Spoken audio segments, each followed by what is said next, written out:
Hello folks, this is Scott from Hi-Lux Optics. We are out at the range today on a beautiful, sunny Southern California day to get the ART M1000 PRO zeroed in on the classic SCAR in 308. I'll be talking through how to actually set up the ART scope, get it dialed in, set up for the ballistics of your cartridge, and shooting out to a whole bunch of different distances. Now the ART scope is similar to many other scopes in many ways. It has elevation and windage turrets that you can use to zero in, but differs in one key aspect. As you zoom in and out to different targets at different distances, the scope will automatically and mechanically adjust for the drop at those different distances. Now, contrary to many Hollywood depictions, the bullet does drop as it goes farther out. It doesn't go straight like a laser beam. So adjusting for drop and windage, which you'll have to do by eye or by dialing, is going to be a pretty key aspect to hitting targets at farther ranges. This scope does have to be set up for your particular cartridges, and to do that, we're going to need very specific bits of information. Two easiest and most important: what is the caliber and what is the weight of your bullet? You can usually find that on the box right here, 147 grain, 308. If you already know your drops at different distances, then you can proceed on to a little farther in the video, but if you're going to be plugging this data into a calculator like JBM Ballistics, you'll need data like this in order to calculate your trajectory. Beyond that, a very important detail is going to be your ballistic coefficient, and that's a measure of how aerodynamic your bullet is. The higher your BC, the more aerodynamic it is and the straighter it flies. But remember, nothing flies perfectly straight, despite how fast or how aerodynamic it is. The last bit of information you will need is your muzzle velocity. And usually to measure that, you will need actual equipment to check the speed of your bullet as it leaves the muzzle. I'm just going to go by the information here on the box though. It tells me 2780. It's probably not going to be 2,780 feet per second out of this specific rifle. This is probably not what they tested this ammo on, but it's a good starting point that we can use to hone in on the proper setting later. Now, step one is going to be the easiest step of all. We're going to be using the turrets to get this dialed in at 25 yards. And 25 is a very close distance. It's an easy distance, and that's exactly why we're using it. At 25 yards, it is very straightforward to get on paper and make sure that your scope is pretty much lined up with your bore. All you're looking to do is get pretty close to where the bullseye is at 25 yards. If we want to make our lives easier, we can set this up to be hitting a little low at 25 yards. Due to the difference in height between the bore and the scope and the actual trajectory of the bullet, if it hits low at 25, it's probably going to be on target where we're intending to zero at 200 yards. I'll be aiming to keep this about an inch low at 25 yards.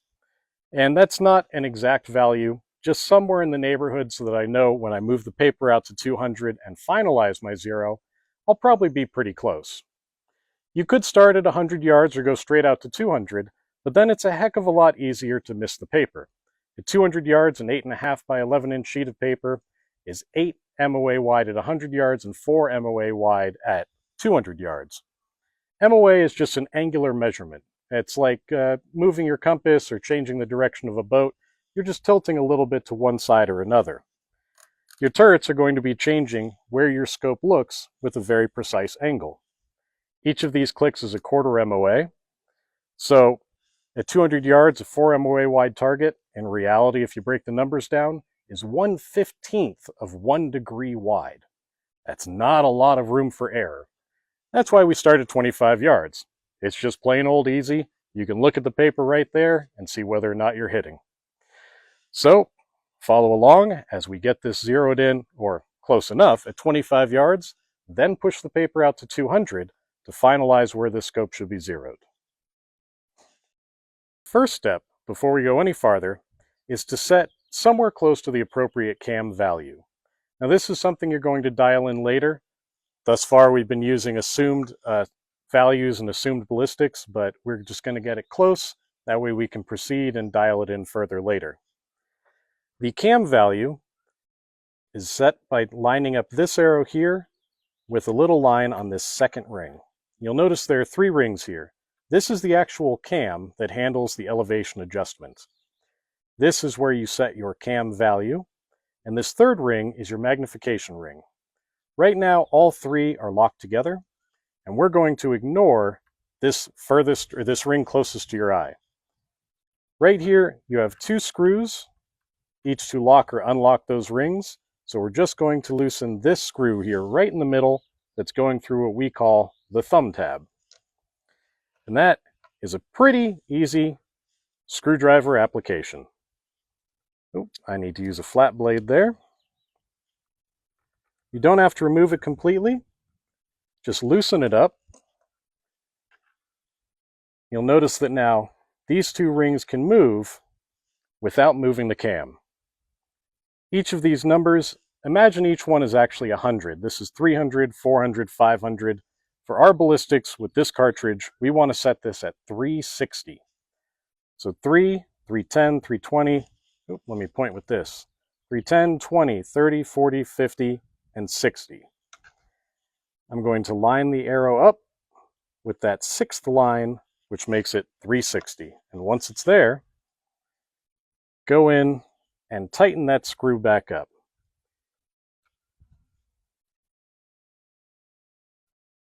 Now I'm doing this with the camera on the other side, so I couldn't see where my hands were. Makes it a little tricky.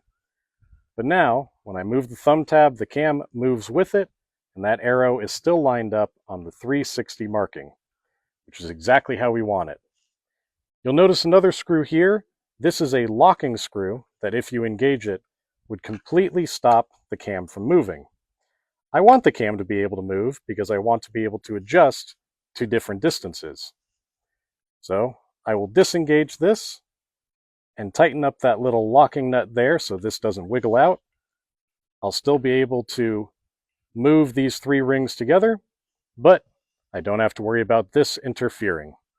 Let's get zeroed in, or close enough, at 25. Remember, we're going to be aiming for about an inch below the bullseye. I'll be aiming my scope right at the center of the bullseye and intentionally not hitting there. We'll be adjusting using the turrets to get a little low. One important step to always make sure you're following when setting up your actual zero is to have the scope, the cam, set on the lowest distance adjustment, essentially no adjustment at all. You'll see this little arrow back here. Not quite like the cam arrow, it's smaller and it's just a little triangle, and that is pointing at a value on the back face of the magnification ring. There are two numbers there. One, the top number, 200 here, is the distance, 200 yards. Below it, the number 2 is the magnification, 2 power. I know I'm not at 200 yards, but by setting this to the lowest value, I'm not adding any of the cam's adjustment for the elevation. You'll notice the cam curve here changes a little bit as we go around the curve. I don't want that added adjustment. So I've got it set here as low as it can go. The last step for setup, although a very useful one, is to disengage the magnification ring from the cam and the cam setting. Right now you'll notice all three turn together. However, that means that at the lowest setting, you're also going to be at the lowest magnification. I really want to make my life easy, so I want to have more magnification, make it very easy to see my target. Now we're going to be using the screw that is closer to your eye. Not the screw that allowed us to set our cam setting, but the one that goes through the thumb tab on the magnification ring. Just like before, we'll loosen this up just a little bit, don't have to remove it, and that allows us to pull the magnification ring back. Once it's pulled back and you notice that gap there, you can move the magnification and change it without adjusting the cam and thereby the elevation at the same time. Once again, we're going to have the cam and the cam adjustment set as low as possible, the value for 200 yards, so no added elevation. And I'm going to bump my magnification all the way up to 10 because, darn it, I feel like that's perfectly fine at this distance.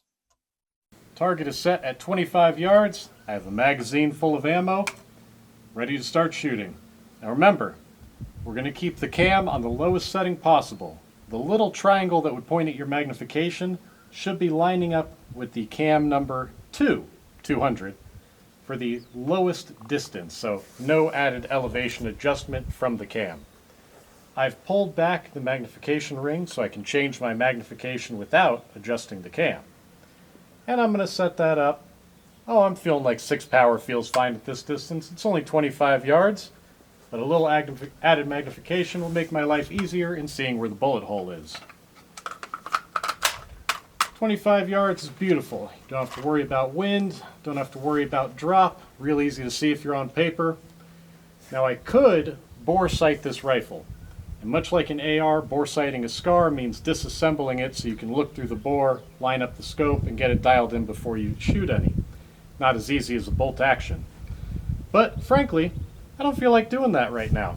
So we're just going to shoot at paper, see where the heck it goes. I'll be aiming for the right sheet on the camera, the middle target. There are 5, the one right smack dab in the middle. See where we go and adjust from there. I will be looking to get 1 inch low at 25 yards. Let's see what happens.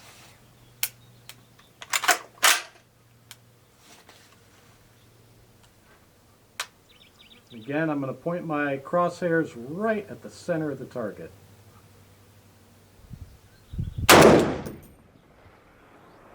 Okay, I'm about 1 inch to the right and maybe 4 inches low.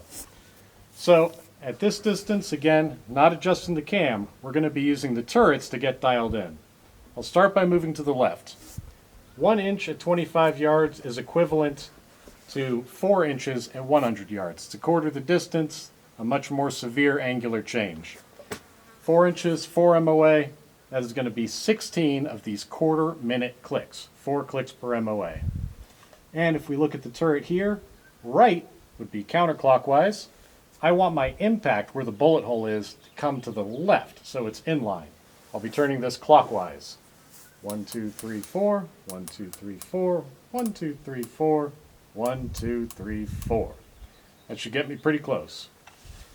Now I'm about 4 inches low. I want to be 1 inch low.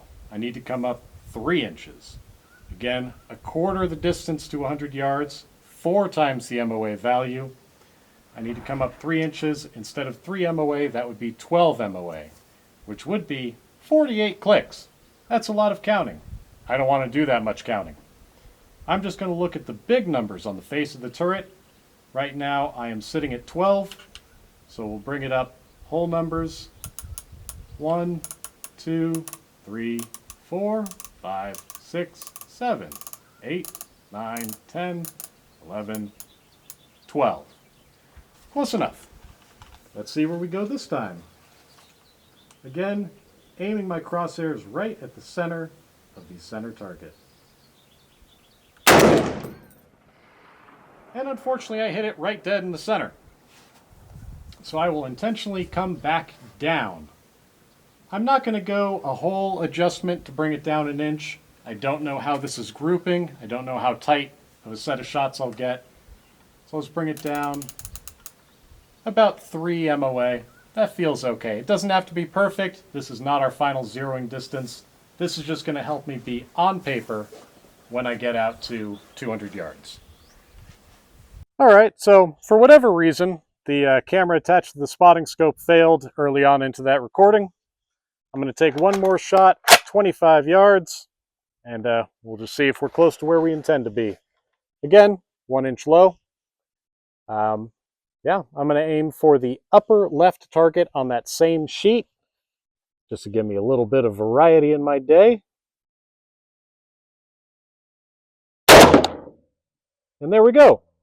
A little low, right where I wanted it to be, pretty close to the center line, so I know my windage is close. Good enough for me. We're going to move the target out now to 50 yards. Okay, I have moved the target out to 50 yards.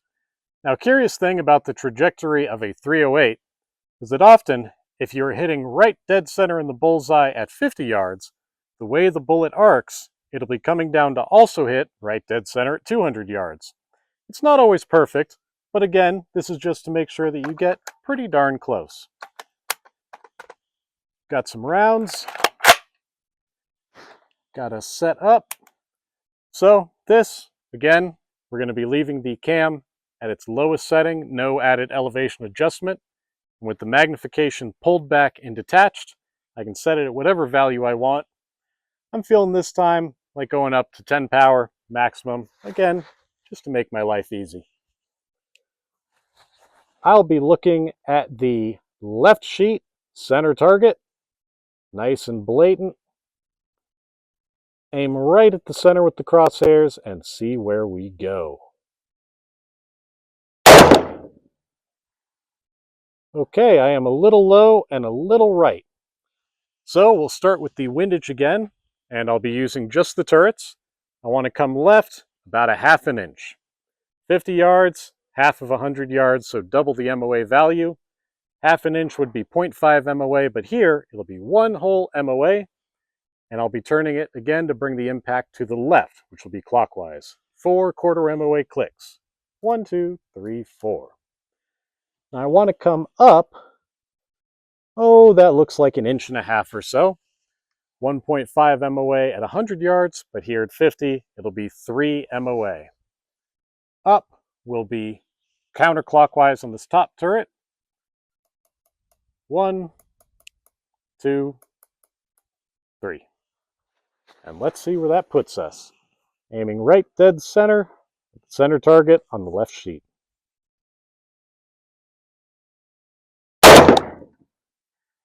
Ooh, high and left.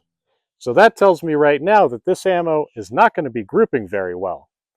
To see where my actual center is, best bet now is to shoot a group of 3 shots and see where the center of that group is and adjust from there. I'll shoot 2 more with no adjustment and then adjust after having shot that 3-shot group.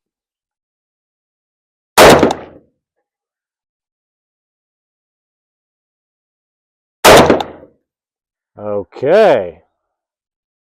So this is not grouping very well at all. But judging the center of that group to be about the center shot in that 3-shot string, I'm going to come back to the right. 1 MOA, half an inch, and I'm going to come back down. Oh, let's call it about an inch this time, so 2 MOA. I'll just shoot 1 more for fun, but then we'll move the target right out to 200. At this point, I'm pretty confident that if I move the paper out, I would be pretty darn close to the center on paper. But this isn't my final 0, so it doesn't have to be perfect. Yep, right about in the center. So I'll call it there, load up some more ammo, and we'll get this thing finally zeroed in. Oh, that was the last round. Good timing.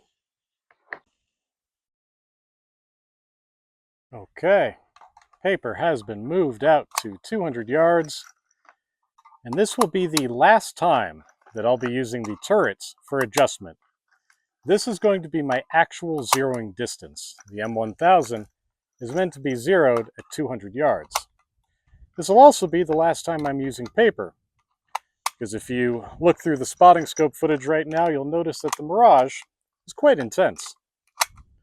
But that's fine. Should be able to see the bullet holes still. With the 50-yard zero that I just did, we should be pretty darn close at 200.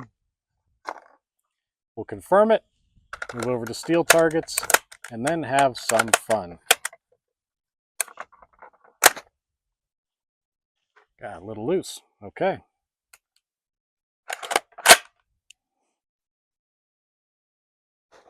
All right, so I've left the same paper up. That's fine though. I still have the cam set at the lowest value, so the small arrow back here on the eyepiece will line up with the 2 here on the cam setting ring. The magnification I still have detached so that I can zoom in to 10, but after this we're going to link them back together so that the magnification lines up with the adjustment. But I still want to make my zeroing nice and easy, so 10 power magnification is where I am at. I will go for the left sheet, bottom right target. Ready? Yep, ready.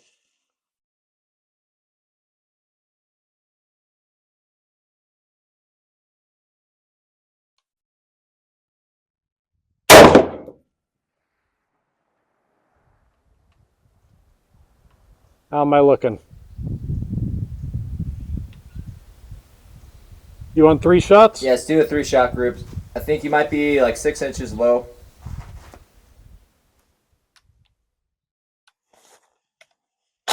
Didn't feed properly. Ah, we got ourselves a double feed.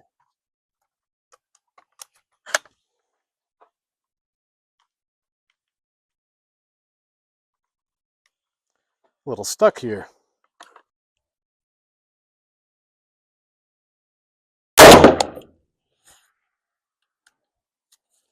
Let's review the spotting footage, see where we're at.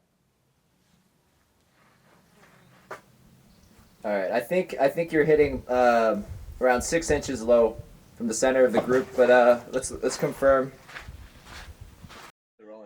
Okay, so we were way low, which happens, especially because this ammo is apparently not very consistent. I am about 6 inches low, so that is coming up. It would be 6 MOA at 100 yards, but we're not at 100 yards, we're at 200. So everything gets cut in half. It's only 3 MOA to make 6 inches. That is going to be 3 of these big numbers on the face of the turret, or 12 clicks, dealer's choice. 1, 2, 3, 4, that's 1. 1, 2, 3, 2. 1, 2, 3, 3. Up again, counterclockwise, as it's shown on the turret. We are adjusting where the impact is, not where we're looking. At this point, I kind of just feel like switching over to steel targets. I've had enough of paper. What do you think, steel? Yeah, let's do it. Now, while he gets that camera set up, I'm going to link the magnification back to the cam so that the magnification and the cam setting are equivalent. I do that by lining up the thumb tabs and pressing the magnification back against the cam setting ring. There will be no gap between the 2 rings. When I turn one, it should turn all. The little triangle back on the eyepiece, now pointing at the numbers on the face of the magnification, should line up with the 202 value, the 200 yards, 2 power magnification. As we move out, the distance increases and the magnification increases. But I know this target is at 200 yards, so that's where we've got it set. I'll go for that nice big fat plate just to the right. Ready? Yep. Oh, I keep setting it on safe. Darn my good habits. All right. Now that does it. Okay.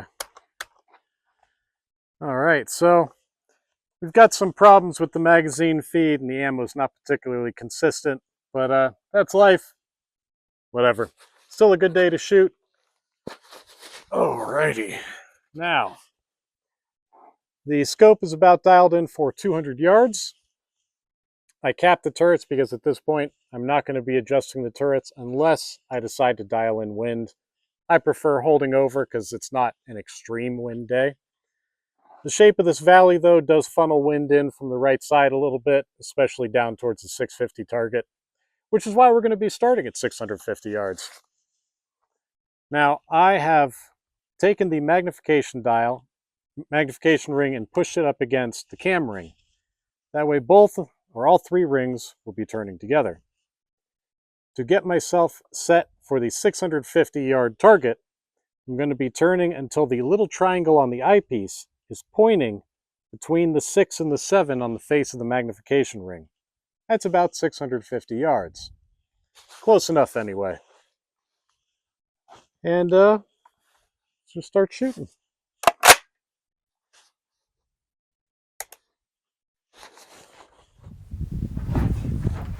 All right. Wind's about, I think, 5 miles an hour downrange at 650.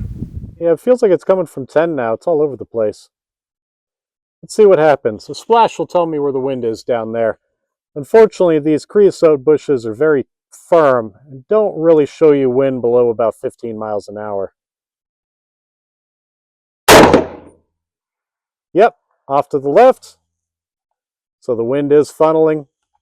I'm going to hold right just because I don't feel like dialing. Let's go about that much. I'm holding about, oh, wait a second. Oh, had ourselves another crossfeed.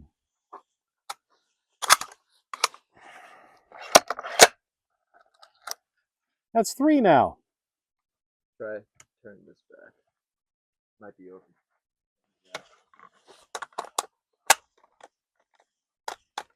Good lock up. Good feed. All right. Try again.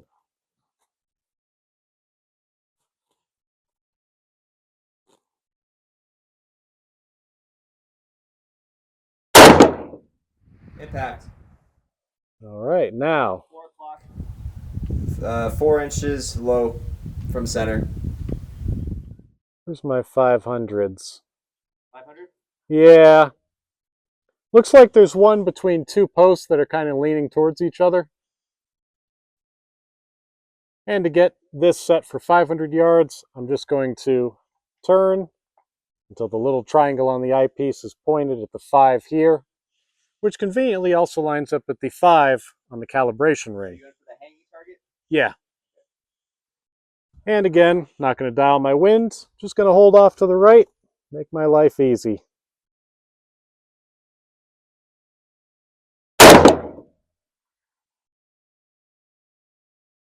That looks like a hit. I had no other splash. Send another one. No call here. Impact. Yep. Ah, the sound was very good that time. All right, 400 yards. We've got ourselves a nice red lollipop handle leading up to a target with spots on it. Dial this down to the 400 yards. Holding off to the right for wind.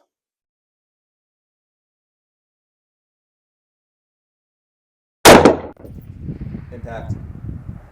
All right, now the 300 yard. Bring this on down. That's the, we'll go the white target with the red spots on it.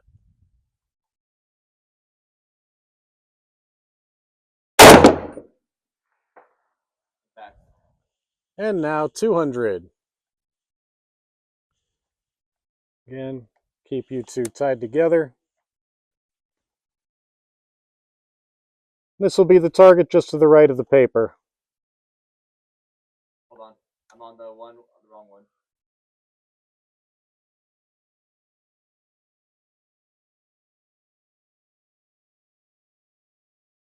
Yep.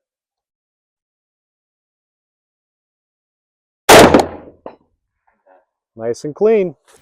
So that is how the ART scope works. This in particular, the ART M1000 PRO. The M1200 XLR works in much the same manner, though your magnification will be different. Your reticle is going to be slightly different, and the cam value may also be slightly different. That's really all there is to it. If you had some better ammo, you could hit them all very reliably. I had the PMC Bronze 147 grain, a variable wind day. I was a little all over the place, but still hitting pretty okay. All right, I think I'm going to throw Chris behind this rifle now. Let's see how he does. Y'all take it easy out there and enjoy whatever it is you're shooting.